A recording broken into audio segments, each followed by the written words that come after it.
Strickland travels the country leading programs in prisons for governments and court systems. In Georgia, he partners with several schools to teach courses aimed at helping students make better choices. But Strickland isn't a teacher. In fact, he is a convicted felon who admits to selling drugs across the country, and it started when he was just 13 years of age. This is what change looks like.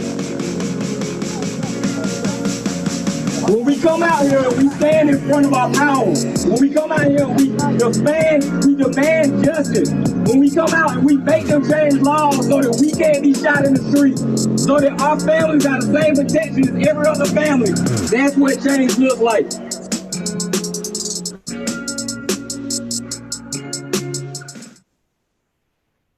Hey, what's up? How you doing this evening, Mr. Reed? Doing great, brother. I'm doing great. Thank you for having me on this evening. Oh, well, thank you for making the time to even join us, man. I wanted to just first and foremost give an opportunity for you to share a little bit of your background, talk about who you are and what it is that you do, and just give people a little knowledge on what, well, I don't want to give it away, but what your department is and all the great things you guys are doing. Okay. Yeah.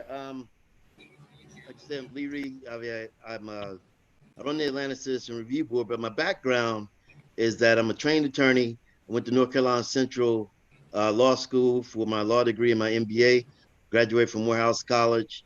I'm a Navy veteran. I was in the Navy in the late 80s.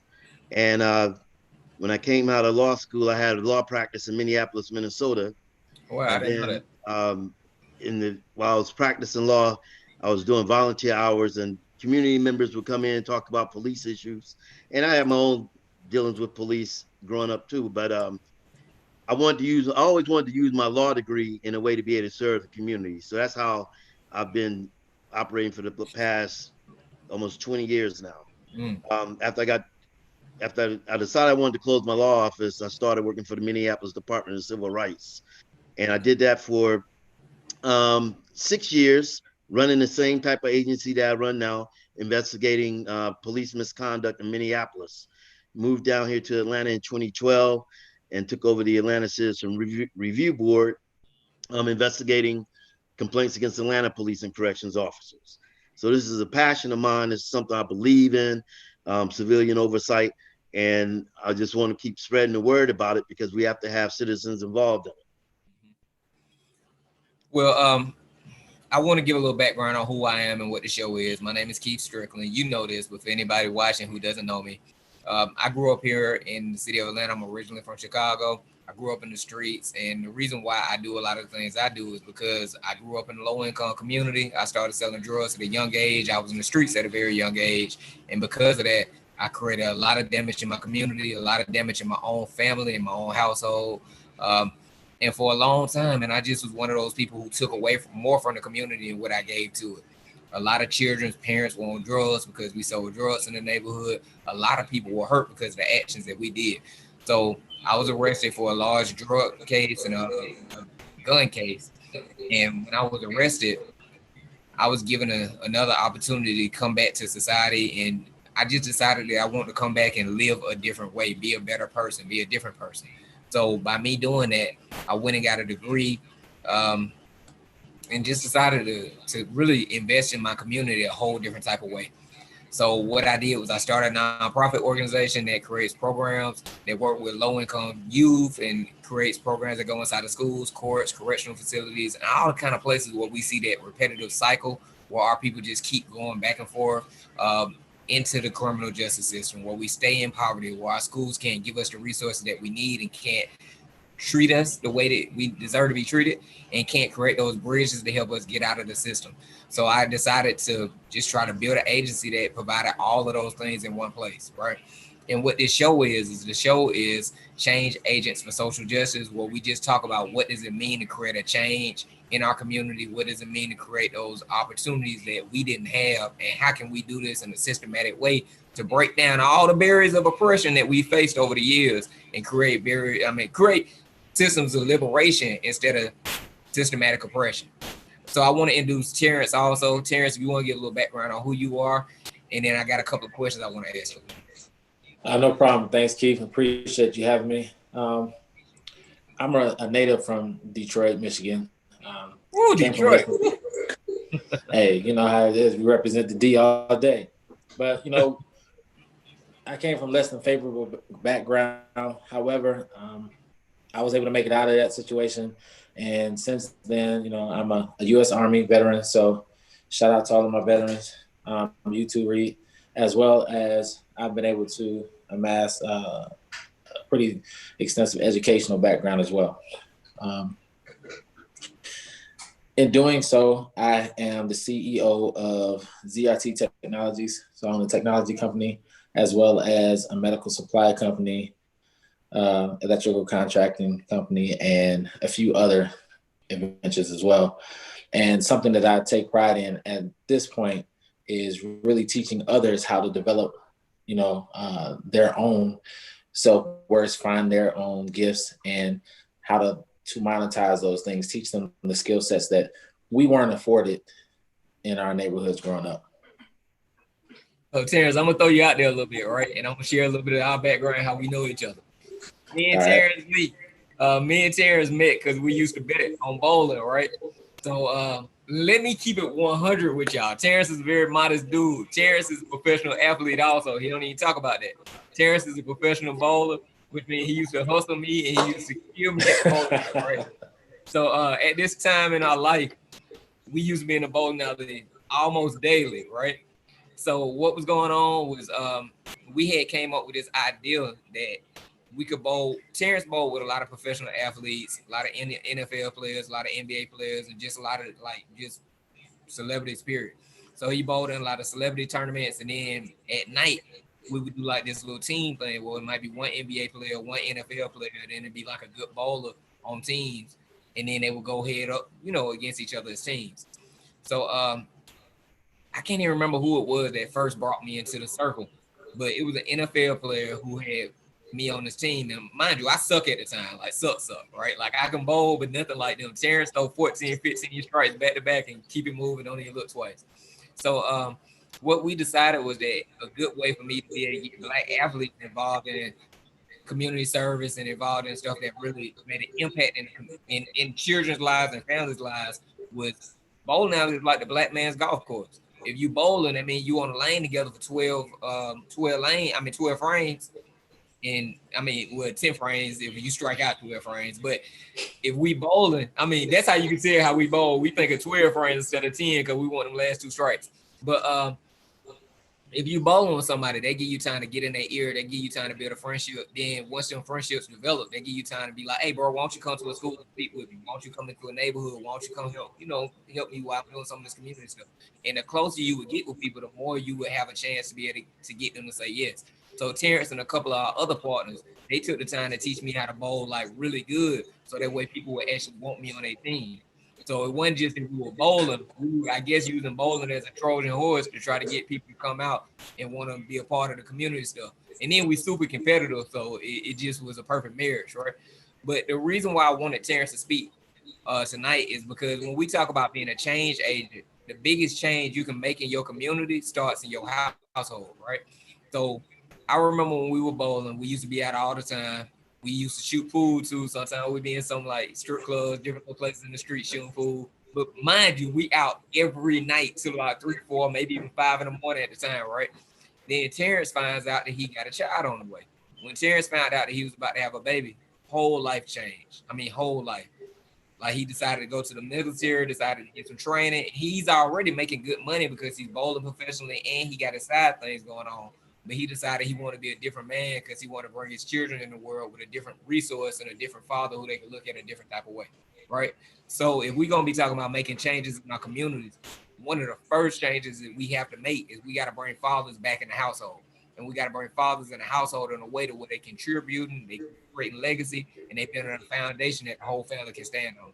And I watched Terrence every change the man can make for his family.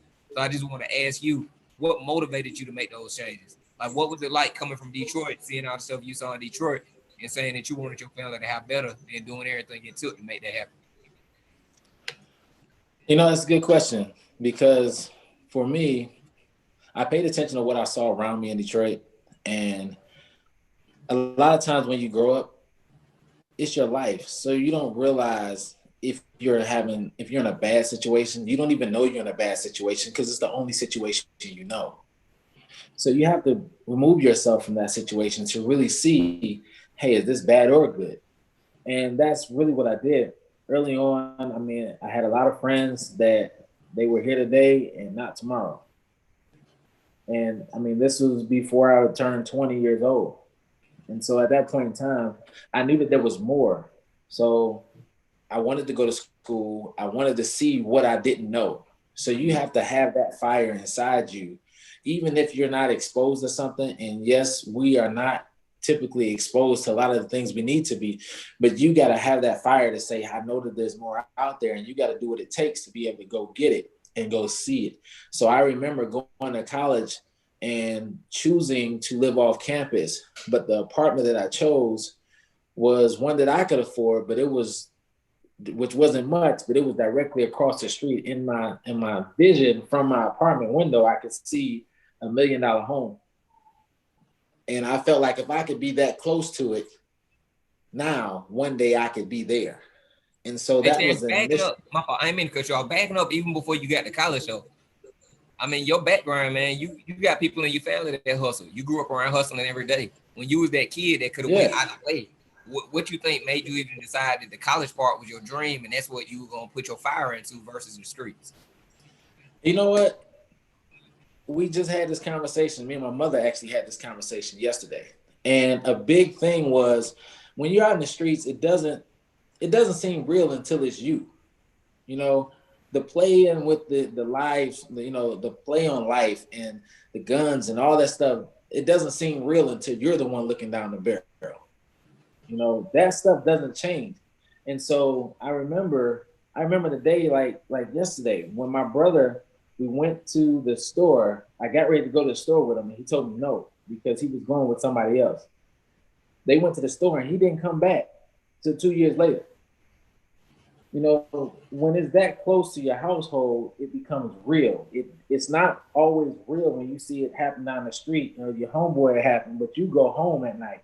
But when you go home and your household has changed, and the dynamics of your household is where it used to be 5, it's now 4, like that does something to you. So watching what happened with your brother made you decide that you wanted to take a different path for you? Yeah, watching what happened to my brother, like I was already on the verge. So you already have to be there, anyway. So I was already on the verge, like I could do this, I could do that, but there's nobody doing what I want to do. But I could, because sometimes you get caught up in wanting to be with somebody. So that was the thing. But then once I realized that I had to go my own way, and you still get tied, though. You're still tied to the hood. I don't care what. Even when you leave, like when I leave, I go back. All my family's in the hood. All my friends are in the hood. Like you're still tied to the hood. But you have to learn to be your own person. And you got to learn how to maneuver and say, hey, no, I'm not. Because you will find out that you as a singular individual will have more influence than an entire group. Just because you are strong enough to stray away from the group, people will say, and they will respect that. So the groups, when I go back to the hood, they respect me for who I am. They don't try to influence me any other direction. And if anybody else in the hood was to even think about trying to influence me in a direction, they would stop them because they know how I am. So you got to be your own person. Hey, I just want to recap on something I'm hearing you say that I think is real powerful, just a strong message. First and foremost, you got to create your own path. Second, you got to agree with your own path for you. And then third, you got to let your path be so bright and so strong that other people see it. And then they say, you know what? I'm either going to respect what you're doing or I'm going to try to do it myself because I see you doing it. So even though you may not have had exposure, because when you come up in the hood, the gangs are already going to be there. The drugs are already going to be there. The hustle already going to be there. You got to jump on to something that you don't even know what it is. You just believe that you can have better. That's what you like. That's what I'm hearing you saying. Like you got to believe it for yourself and then go get it and make it. That is 100%. That's the key thing, because we can talk till we're blue in the face about how we're not exposed in the hood to, to certain things and how other neighborhoods get to see certain things. But realistically, we can't pawn that off on anybody else, because if there's something that we know when we're left in the dark. It's up to you whether you want to do what it takes to go figure out just to even see, you might not even be right or you might be wrong, but just to go see what else is out there and to see if there's better for you. So you have to take it upon yourself to do what it takes to try to put yourself next to better. Like we don't always know what that is. You just said something, right? That we may not know which direction is the direction, but we know we lacking direction. I remember one of my homeboys had a job, right? He was like the only homie out the hood that used to be around us that worked, because you know when you getting money in the streets, for one, your schedule's so different, the way you move is so different, and then you got access to things the average person can't do, right? So I remember my homeboy had a credit union, and he told me, man, look, I'm gonna take you to the credit union with me and sign you up to get a credit union account. So mind you, my partner is using his name to help me get a credit union account, right? So he putting himself out there for me. So he took me to go open up an account with the credit union. And at the time, I used to keep at least $20,000 on me at all times. And I used to keep 20,000 hid in my car and 20,000 hid in my house at this time. Because I used to feel like if I get locked up, I got to be able to make bond. If I get robbed, I still got to be able to re-up. If somebody breaking the house, or somebody breaking the car, or somebody robbed me while I'm out, I got to keep going. When you hustle, all you got is cash. Right. You know what I'm saying? So if you can't re-up and you fall off, that's it. You when can't I went ever into spend the that credit money. union, bro, I gave them 20,000 in cash. Like, I want to open an account. They looked at me like I was crazy. Like, well, like you can't do that, right? I didn't know none of this. None of this. I had never got exposure to this world. Like I said, he was the only person I knew that worked. But it was so much stuff I didn't have a clue that I didn't know. I had no idea what the life was like for the average working person. Because for me, I started selling drugs at 12 years old. So all the people I looked up to were the folks I bought weight from. So everything they teaching me is how to move up in the streets. Nobody's teaching me how to move in the world. They teach me how to move in the streets because that's all they know. Right. So I'm saying that to say, like, sometimes it's very easy to be so stuck in your own world that you think your world is the whole world. Absolutely. I mean, it's not even far-fetched. And realistically, it's really tied really closely to what we do right now today. So what I do today as a business owner, executive, is pretty similar to what was being done in the street. The difference is our application. So if you're exposed to something in one neighborhood, they're exposed to, grocery stores, gas stations and things like that. We're exposed to building an underground empire and being able to operate an organization that has no regulation that you can actually call on. So if something goes wrong in this, or I can't sue you, I can't call the police, I can't do anything. So if you can figure out how to run a successful underground organization, you could blow another one out the water. It's the other side is easy because you got help. You got people that you can call on and say, hey, that is something that our minds work the same. It's just what we use them for because we weren't exposed to certain things is totally different.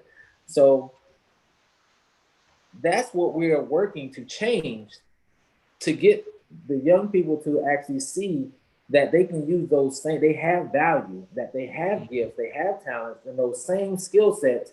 Although, yes, they may not say things the same way, they may not speak the same way, but they have the same intellect to where they can use those same skill sets to be successful on the other side. Hey, Tim, I got one last question for you. Yes, sir.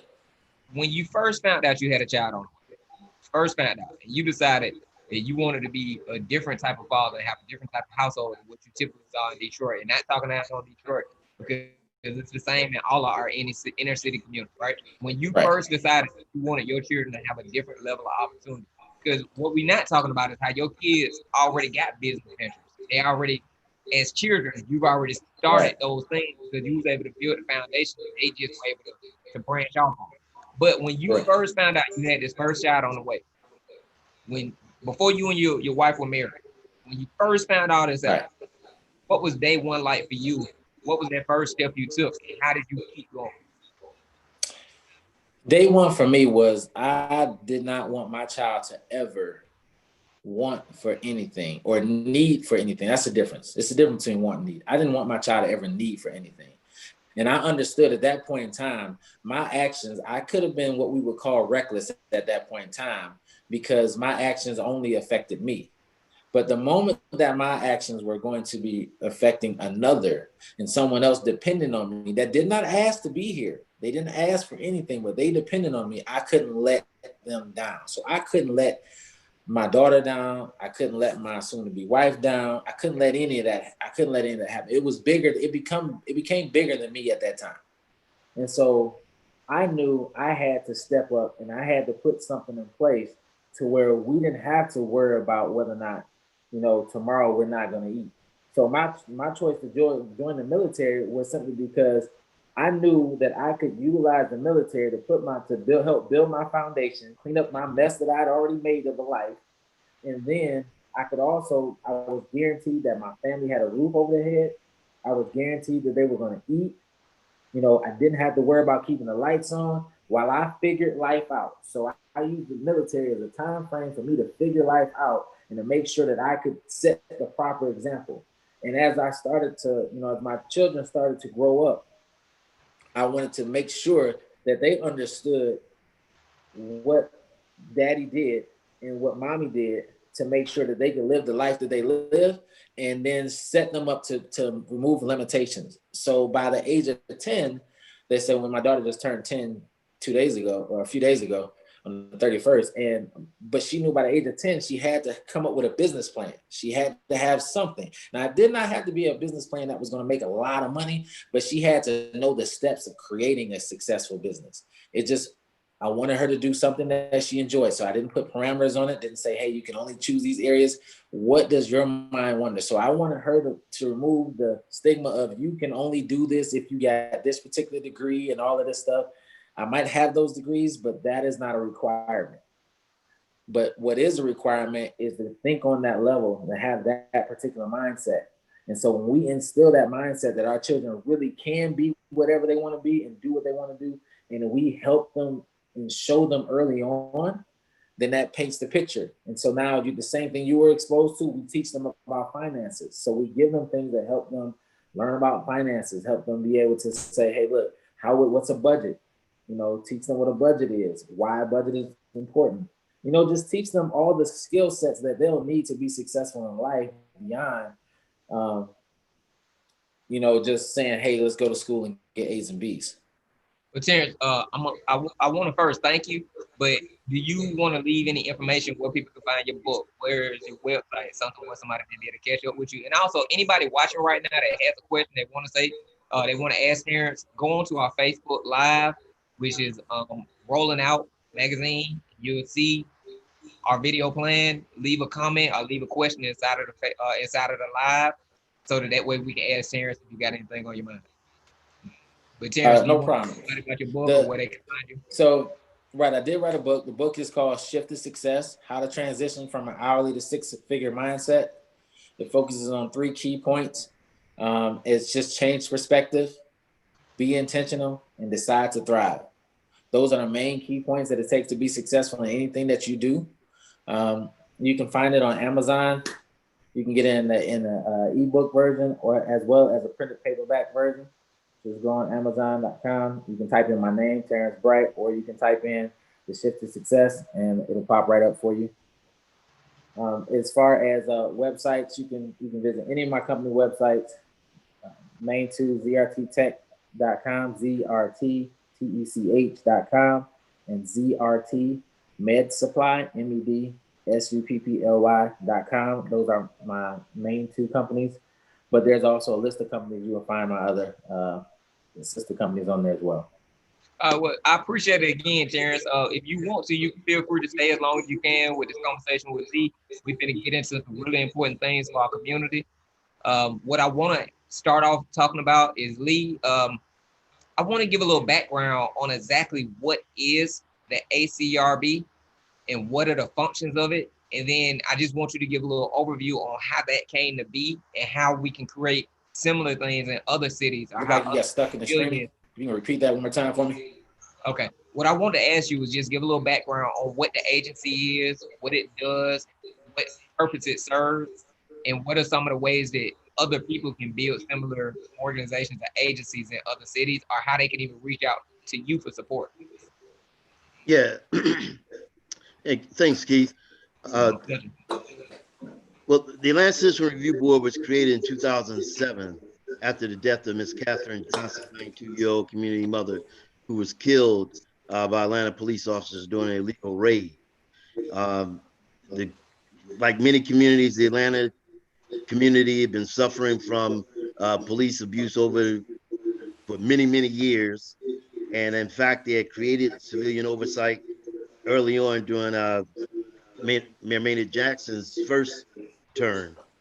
Um, in 2007, in response to Katherine Johnson's death, they decided they wanted to create something more substantial in civilian oversight, something that had city staff that would be able to conduct investigations independently of the police department and have a board that would be able to make the decisions on those complaints. Can you Because give the a little goal, background on what you're saying when you say conduct investigations on the police department? Can you? yeah, definitely. A citizen will file a complaint with us saying that something happened in the community to them by a police officer. They file a complaint.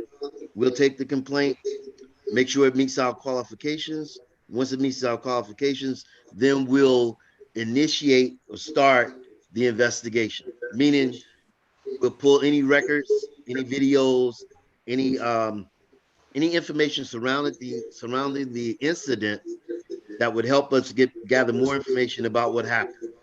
Once we've done that, then we will interview the citizen who's complaining about the incident. And now I'm talking about the process. We'll interview any witnesses, we'll interview any witness officers, and then we'll follow up with the subject officer who caused the harm. We'll continue now that we have body worn cameras. We'll receive the body worn camera footage, any medical records, any other dash cam footage, any videos that citizens may have out in the community, and all of that stuff, along with the APD policies and the laws, we'll bring it all together to come up with the recommendation to address the concern that the citizen had. That's the investigative piece of it. Then it goes to the board, and they would make the actual decision about whether the complaint should be sustained or not sustained, unfounded or unfounded. And then once that would happen, then it would go to the police for disciplinary decision. That's basically our process in a nutshell. We also have a mediation program that provides an opportunity where a citizen and an officer can come together to talk about an incident on an equal playing field with the help of a third party mediator. This is something that you don't get to do every day with an officer when he disrespects you, he or she disrespects you out in the street. This program allows that to happen so that you can have this conversation about what's happening. One thing I want to talk about with Terrence mentioned is that, you know, as he was speaking, I was kept thinking about, you know, it's about stepping into manhood. I went through the same thing when I had my son. You start looking at life and changing, you know, how you view life because it's only you, you know, and what impacts you impacts you. But something about when you are stepping into manhood, you realize that, yo, this is bigger than me. I need to make some changes. I need to get some things right. And when we talk about stepping into manhood, we're talking about accountability and responsibility, right? Yep. Now, bringing it back to this ACRB. I love the way you did that because I know where you're going with this. When you're talking about stepping into manhood, womanhood, when you see wrongs or you experience wrongs, you stepping into manhood by trying to correct them, trying to change it so no one else has to experience what you experience, right? So you file a complaint. You may not, I mean, the officer may have done the right thing, depending on what it was. The officer may not have done the right thing. But the thing is, if you have a question about it, you file the complaint so we can investigate it to make sure that the officer did the right thing. And if he did, or he or she didn't do the right thing, then they need to be held accountable for it. Again, stepping into manhood. When we talk about our communities and protecting the communities, a part of that is addressing concerns where we see them, filing the complaints. If you're not the victim, if you witnessed it, file a complaint. hold people accountable. If you and it really talks about citizen. I look at this civilian oversight about citizen empowerment. Yeah. How do we get back into having government serve us the way we need to be served, right? So, look, real quick, just want to ask you again if you can go dive a little deeper in that. When you talk about citizen empowerment, can you explain for somebody who's never seen this, for somebody who's in a city or state or a smaller town that does not have this? Can you explain what you mean by citizen empowerment? Yeah. Okay. Historically, police has been like this closed door, behind the curtains type of operation. You don't know what's happening behind it. You don't know why they make the decisions that they make. When you file a complaint, you might get an answer, you might not get an answer. It might be an investigation, it might not be an investigation. So people get discouraged, people get frustrated, and then what happens is people get, sometimes apathy sets in, and it's just like, I'm not going to be bothered with it, whatever. I'm not going to deal with it. But guess what? The problem still exists, and people still experience it, right? So the citizen empowerment is about saying, no, I matter, my rights matter, my life matters. I'm going to tell somebody to address this situation. I'm going to do that for me. I'm going to do it for my community. I'm taking my power back, and I'm going to say what I need to say about what happened. Because people get away with things, one, because the system supports it sometimes, but the other reason is because no one brings attention to it. One of the beautiful things that's happened out of all the tragedy that we've seen is that now there's a momentum to say, we do not want to come back to this point again. Mm-hmm. We've seen it in 2014 to 2016. We've seen it, before that, when we talk about the brother in New York who was killed. We seen it before with Rodney King. When we get to these moments, and then some time passes, everything goes back to usual, and then another incident Hey, Lee, occurs. if you don't mind, can I pause you? I want to share the screen. I want to share something real quick, a video, Yeah. and I just want to get your thoughts on this, okay?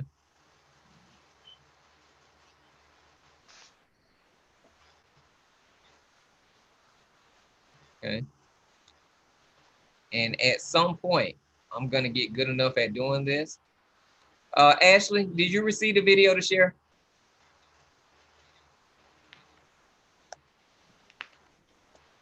Okay. I apologize, guys. Every time I think I got this, I clearly don't.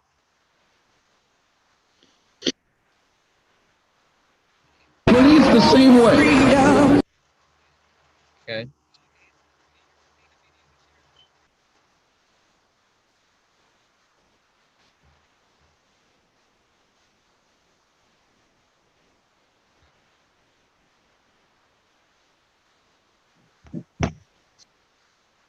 Okay, guys. You know what?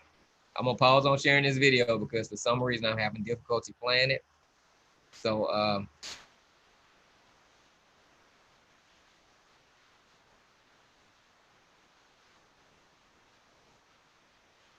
okay, I apologize on that.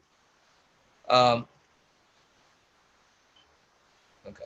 So what I want to ask you is, can you go through a little bit of the details of what does it look like to have a citizen review board? What are some of the benefits to it? And how could those things be accomplished? Even if, and I want to explain that you guys are a department that works through City Hall that is under the mayor's department that actually does work alongside of city resources.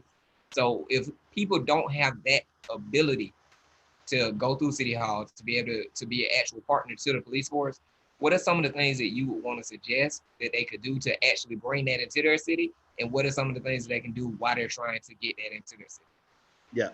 Okay. One thing, the way that we're structured, we're actually independent of the mayor's office and the police department. I report to a board. The board is appointed by various entities, organizations throughout the city of Atlanta, representing the diversity of Atlanta. So we don't have while our resources comes from the city, our work is independent of everyone else in the city. Okay. So when you think about communities that do not have civilian oversight and want to establish it, certain things that you probably want to start out with. One, educate yourself on civilian oversight. I love talking to people about civilian oversight. So anytime someone wants to reach out to me, they can reach out to me and I'll talk with them, guide them as much as I can. The second thing is, and I'll give my contact information in a moment. The second thing is, we all hear about situations that happen in the community. Maybe a complaint was filed, maybe not. We need to establish the record. Sometimes this means using the Open Records Act, or in a particular state, it might be getting the data from the police department. Each state has laws that spell out what type of public information has to be provided to the public. You want to get those records, because now it's about trying to stack the paper to see what all is happening and what the police department has done about it. So you educate yourself, get the record, have the communication, have the conversations with the community members and organizations to get that groundswell going, to say, look, this is something that we need. Now, depending on the city and how bad things are, or maybe it's a new city where things haven't raised their head yet, there are different type of civilian oversight models. We have an independent model where we do our own investigations. Then you have some models that they actually review the investigations of the police department. Then you have some models that do, monitor certain cases or certain instances of the police department. So it's a number of ways it can be done. That's where the education piece comes in. Because so basically you're saying you got to find what fits for your community and your city, but you need to have all of the information so you can know exactly what is legally capable. And right, once you exactly. see what are the different options, then you can see what can work for your city. And I just want to explain again to people why this is so important. We keep talking about defunding the police. We keep saying that we need to have community policing. This is a huge step in that direction, because right. You can say, why are you patrolling this community so much more than other communities? Why is it that when you pull over people in this community, 3 out of 4 of those times you're searching the car, you're searching the person, but when you're in this other community, you only search people 1 out of 5 times, right? So right. I want to go ahead and play the video that we were talking about. They got it ready now, and I want you to just be able to see when you're saying where we came from. I want to share this. Police the same way. They put their club upside your head and then turn around and accuse you of attacking them. Every case of police brutality against the Negro follows the same pattern. They attack you, bust you all upside your mouth, and then take you to court and charge you with assault.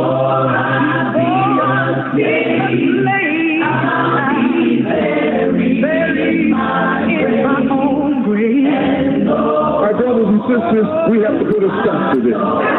And it will never be stopped until we stop it ourselves.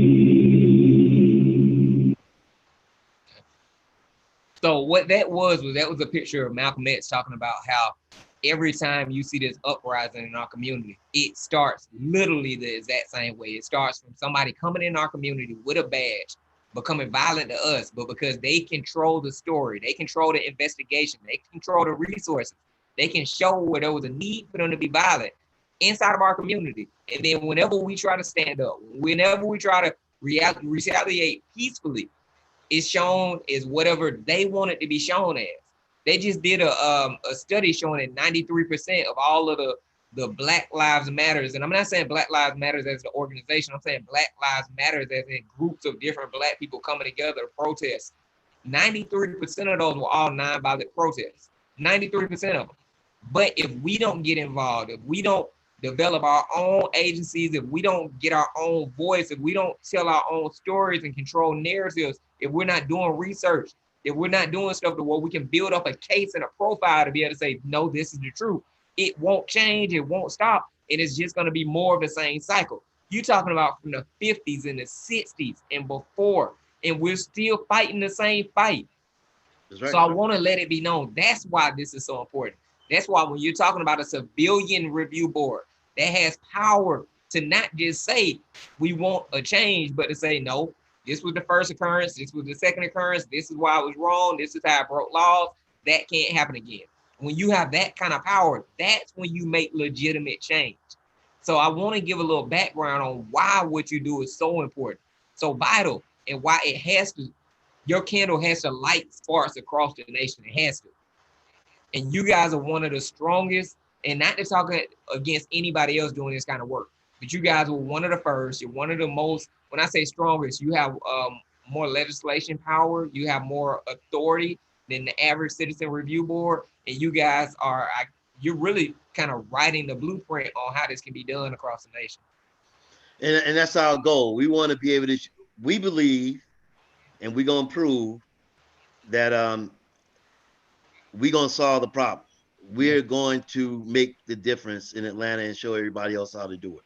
Yeah. You know, and that's our goal. Something I want to bring up too that a lot of people don't know about is that we've personally done programs that have brought young adults out of low-income, over-policed, terrorized communities and put them in the forefront where they have a voice, where they have some authority, and where they can say, nah, this is what it looks like in our community. This is why it's a problem. And they can say that at the highest level of government, and they can say that directly to police without it being any animosity. Because a lot of people also need to understand, it's not every police officer that's a problem. It's a lot of police officers who work alongside you guys, and y'all are y'all allies, because once you start trying to clean it up, they risk their life every single day because they want to clean it up too. So it's not like you're attacking the police department. What you're doing is you're telling the police department that we just want it done better, and we're willing to put in our own sweat equity to get it done better. Right. And you hit on a very good point. When we're talking about communities that's trying to start it, you don't want to get put in that box where people try to say, oh, this is an anti-cop movement. It's not about anti-cop. This is about how do we get the best officers on the street, maintain the best officers on the street so that everybody can feel a part of the community. And if somebody has an issue, they have a place to come that they can trust the outcome. You know what I'm saying? So that's what we're talking about. A lot of you know, some people in law enforcement, some people in the community, and some elected officials will say, oh, it's anti-cop. They don't really want to, you know, protect the officers or just give officers a hard time. No, that's not what it's about. You know, we want to make sure that you have the best partner officers out there. The people watching your back are the best officers. The best people on the street are the best for the community, you know? Yeah, and as a business owner who's partnered with you guys, and then as a citizen who's worked alongside you guys, I want to say this too. We also want to make sure that you're going into communities where you're welcome. We want to make sure you're going into communities that appreciate you, so that way you don't get hurt, because your life matters. When we say Black Lives Matter, we're standing up for our people because we want to see the violence end. But we also want to say this: we don't want to see you getting hurt. We want to see you go home to your family. So when you're working inside of a community that's working alongside you, that's a whole different level of safety on both ends. It's not anti-police. It's not saying, you know what, Black lives over blue lives. It's not saying any of that. What it's saying is that every life should matter. Every life should have representation. Both of y'all have sons. You shouldn't be worried about your sons making it home. You shouldn't worry about your daughters not getting to where they went safely and coming back safely. You shouldn't worry about if they're gonna be beat up because they had a traffic offense. But at the same time, a police officer shouldn't be worried about if he or she's gonna get shot when they walking up to a car to make that traffic stop. So it's about accountability on both ends. If you got conversation in the community and conversation within law enforcement, that means that everybody can come together, which we've done several times. Do you remember the program where we had young adults and high school students asking their peers not to run from police? That's right. And I will say, Keith, that, you know, what was it, 2015, 2016, I think we did the Don't Run video. Yeah, I think that was 2015. Yeah. I mean, we still play that video because it's still relevant. You know, and I understand why community members feel like they need to run. But now let me get back to the stepping into manhood again, right? And some people might not understand this, but When you stepping into manhood or womanhood, we don't run anymore. We want to stand and deal with what needs to be dealt with, right? Mm-hmm. That's either being responsible for our actions or holding people accountable. You know, we're gonna have to deal with what needs to be dealt with, because the last thing that I'm gonna see happen is I'm running and you left to tell the story. Yep. Nah, Terrence, it's not gonna go down like that. hey, Terrence, I want to bring you back into the conversation. Coming up in Detroit, I'm sure you've had some encounters or seen some things with police where a board like this, where a group of concerned citizens being able to have a voice and being able to be a part of the conversation. I'm sure you could have saw how that could have made a huge difference. Even if you're talking about where you may have gang activity and the community may be able to have a conversation with a gang that the police force can't have. And that's another thing that people need to understand. And when we talking about a citizens review board, it's still dialogue. Doesn't always mean that an infraction had to be done on one end. It may just mean that the police are saying, hey, can you guys reach out to some of y'all partners in the community to spark a conversation? But can you see how this would have made a difference in Detroit when you were coming up if you guys were able to have open and honest and clear dialogue with the police from both sides? Absolutely. I mean, this definitely would have been a big thing, because when you really think about it, what happens is the people who are policing the neighborhoods don't live in the neighborhoods. Mm-hmm. They don't know the neighborhoods. If they had an understanding of what was actually going on in the neighborhoods and the people in the community and how their lives were, then they would better be able to police it. It's very difficult. If you think about the word police in itself, it's very difficult to police something that you don't understand. Yep. So the people who are in the neighborhoods and they're out here patrolling the neighborhood, policing the neighborhoods, they have there's two words that get mixed up all the time. It's perception and perspective. Yeah. They have a perception of what's going on in the neighborhood, so they formulate this opinion or ideal in their head of how they're going to police the neighborhood, because they feel like these things are happening in this community because of XYZ. However, the perspective would come, they would have a perspective had they had these conversations, and if these boards were available for them to have the dialogue between the community members and the police officers to actually understand what's going on, what's needed, and then now they could better formulate a plan of how we're going to police this neighborhood, because we see a complete picture. Hey, another So thing that would have been very beneficial. My fault. I just want to throw out something also. I'm a convicted felon. I've served time in adult jail and in juvenile facilities. I started in the criminal justice system when I was 13 years old. So when we first partnered, we were able to bring that perspective and that learned of experience to the table also. Because sometimes the best person to talk to people who are going into criminal action or who have already gotten into that space is a person who was there too. So I mean, I just want to let it be known that when we talk about these citizens review boards and these interactive parts of the police that work with the community, it opens up all kind of doors to be able to just make things more, just to be able to create a better environment for everybody. Like, it's not just once you do this, it's police and we're telling on everything police did. Now, we're also talking to people who may be doing criminal acts. We're also talking to people who are living in horrible living conditions because they're afraid in their own community. And that's something that a lot of people don't touch on. When you're afraid of crime and you're afraid of the police, that equals a very low quality of life. That's right. So it's all type of different ways where these programs, these agencies increase the quality of life for people, reduce crime, make sure that you have a more friendly policing and more impactful policing, right? So Lee, let me ask you this. Do you have maybe a 3-step or a 5-step to where somebody can get this started in their community, even if one of those steps is pick up the phone and call Reed? Yeah. As I was saying earlier, educate yourself on civilian oversight. Okay. Where would they find that knowledge? Where would they find the resources to get that education? Yeah, certainly. Well, let me give you my number. I mean, my number 404-865-8628, 404-865-8628. My email address, slreid@atlantagA.gov, slreid at atlantaga.gov. Also, there's our national association, NACOLE, www.nacole.org, nacole.org. And you can visit our website, www.acrbgov.org, acrbgov.org. So you want to educate yourself, right? Second thing, you want to find out what's the real history of policing in your community, because it's all about the paper trail. It's all about the stories. Okay.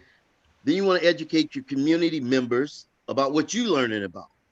Mm-hmm. Next thing, having a conversation with with the elected official about helping educate them on civilian oversight, because you need one to be able to bring it to the floor, to be able to bring it, introduce it to the body, helping them understand it.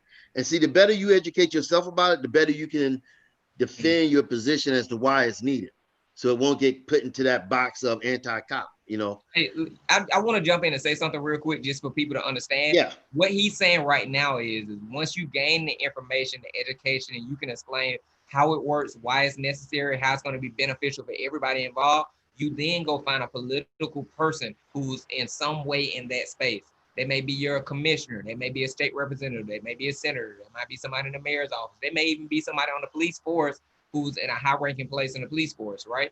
And what you usually have to do is you have to explain it to them because it's your passion. It's not theirs. And once you can explain it to them and you can show them how it's beneficial for not just you, but for other people in multiple spaces, then you're going to get an ally. That ally will take it into their peer group and they'll make a space for this for you. And these things happen every single day. It's just like lobbying, but you're lobbying on a local level, right? And once you show that commitment, and once you show that it's not just you who wants this, it's other community members also, then you get some force behind it. So it may start with a church group or a community group or a student body group or whatever. But once you can get, say, 5 or more people who will all be able to speak to this, and then you can go to somebody, you'd be surprised how much momentum you can get. Okay, I just want to throw that out for people who haven't worked in this space.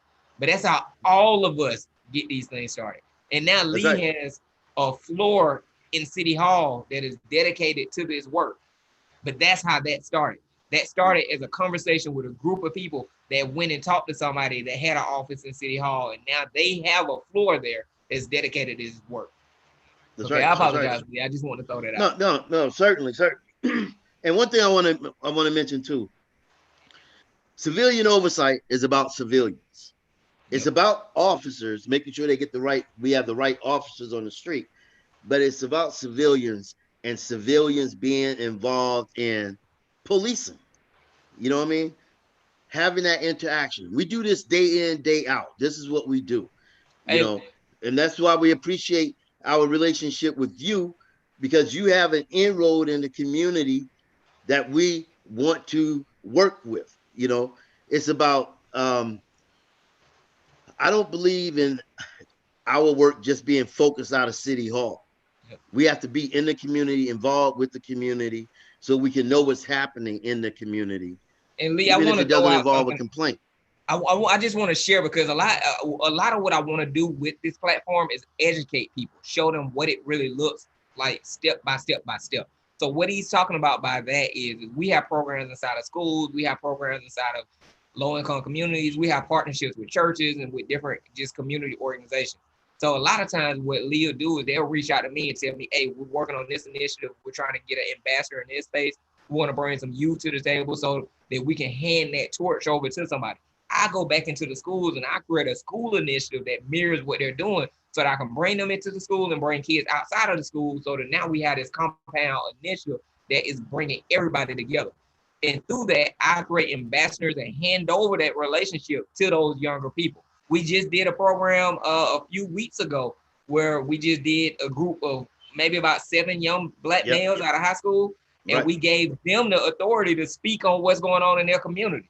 But we did that as a joint partnership. So that's what he's saying when he's saying those inroads, is that all of us got to come to the table. Now, this is something that I want to say that my community is not going to be happy about me saying. Like he said, it involves community, But a lot of times we're out here busting our butts to even get the community involved.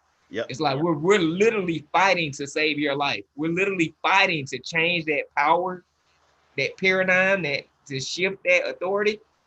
And we can't find you to give you your authority. We can't find you to give you the voice to be able to make sure that that person that's been terrorizing your community, or that person that doesn't talk to your kids well, or that person who looks at you like a sub-citizen inside your own neighborhood, we can't even give you the authority to stop that because we can't get you to work with us. We can't get you to show up.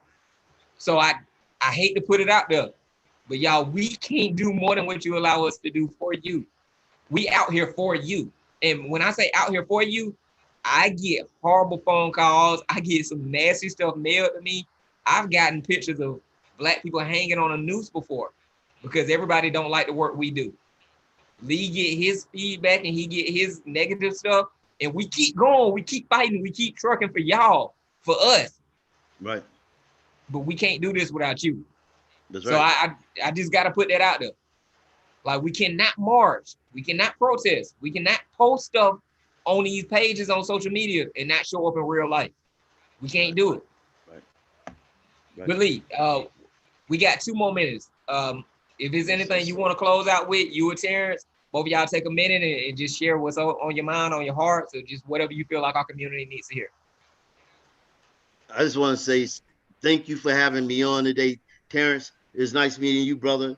You know, I think you summed it up with what you said. Show up, be engaged. This is for you. You know, what I tell my office and board, we also want to be held accountable to make sure that we're servicing you. You know, we think we know what you need. We think we can give you what you want.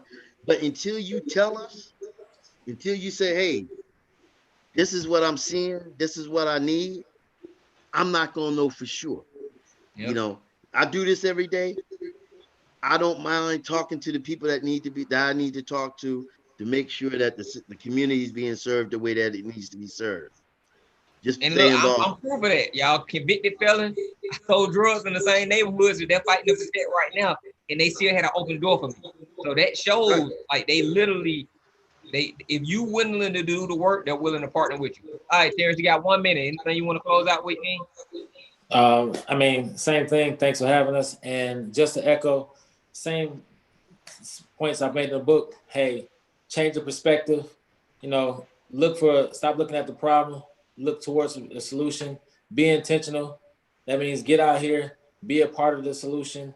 You know, get your voice heard, and decide to thrive. Make the decision that you're not going to stay where you are, that you are going to make a difference, and that change is going to happen, and you're going to be a part of it.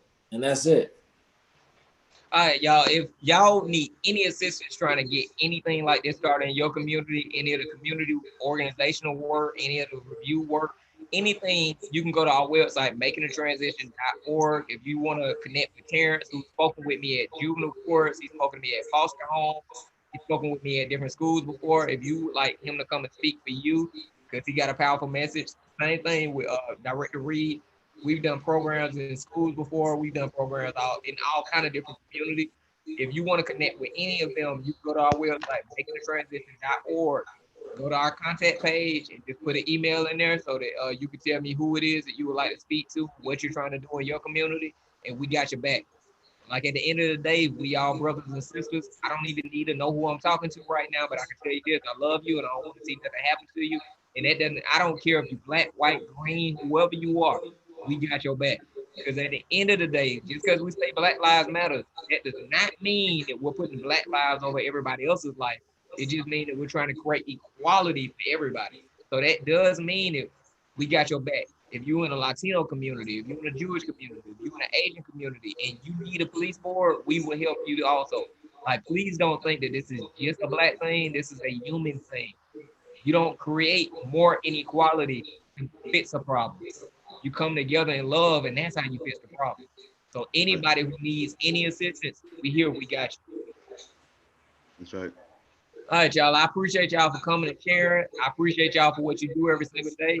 Y'all have a great evening. Look forward to working with y'all again. Brother, appreciate Likewise. you, man. Thank you. Terrence, good to meet you, Okay. brother. All right.